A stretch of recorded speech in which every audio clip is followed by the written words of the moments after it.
Lep in prijazen dan želim iz Izole, natančneje iz tunela, ki povezuje področje Strunjana z Izolo. Tu vidite tunel, po katerem je nekoč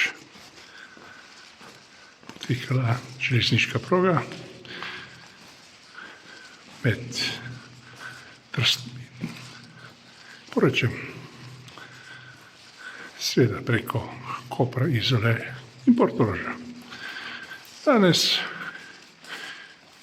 tukaj proge ni več, nahaja se asfaltna podloga, ki pa je namenjena za kolesarje, ki se vozijo tudi mimo, od Kopra do Poreča, bolj rečeno do Portoroža.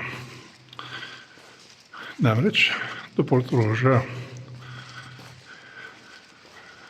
je cesta urejena in kolesarji, ki pridejo na obalo, z veseljem vozijo po tej zanimivi progi, ki je nekoliko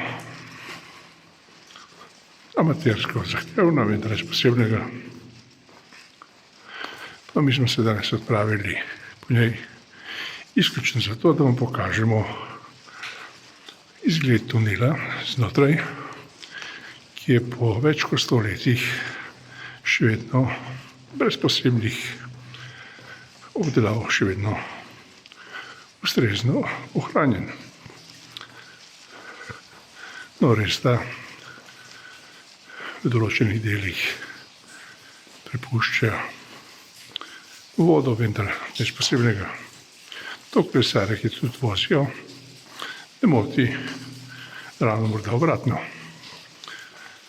No in mi se počasi bližamo izhodu in preden to storimo, dodajmo, da obstaja še en tak tunel, in sicer med Strunjanom in pa Portorožem. In ko prevozite tudi ta tunel, ste v Portorožu. Kaj storite tam, je to seveda vaša odločitev. Naša je, da vam prikažemo možnosti, ko se podajate iz Izole proti Strunjanu in naprej proti Portorožu.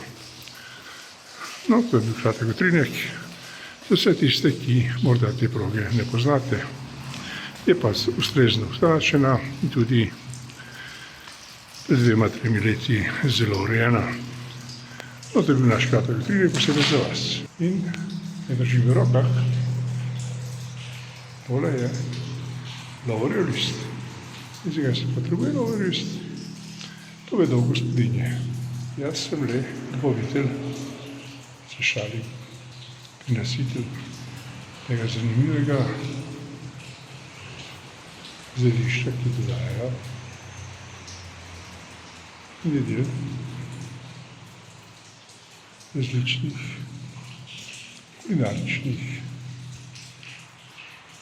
idej. Da si ne